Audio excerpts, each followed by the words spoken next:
নমস্কার বন্ধুরা, পেট পুজো কিচেনে সবাইকে সুস্বাগত। বন্ধুরা, আজকের রেসিপি সম্পূর্ণ একটি ভিন্ন স্বাদের রেসিপি, সম্পূর্ণ নতুন। চলে যাই রেসিপিতে। একটা কুমড়ো নিয়েছি, কুমড়োটা কেটে নেব।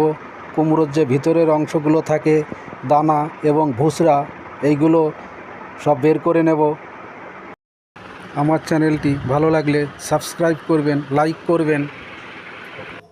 যে মশলাগুলো নিয়েছি, আদার টুকরো, 4টে কাঁচা লঙ্কা, রসুনের কোয়া 10-12টা, এগুলো একসঙ্গে মিক্সার গ্রাইন্ডারে বেটে নেব।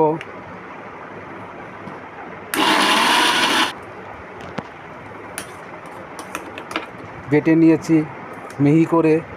গ্যাসের ওভেনে কড়াই বসিয়েছি, সর্ষের তেল দেব পরিমাণ মতো, ফোড়নে রসুন কুচি, কালো জিরে, একটু নেড়ে চেড়ে নেব। পেঁয়াজ কুচি দেব 2টো মাঝারি সাইজের, নুন দেব, হলুদ দেব পরিমাণ মতো,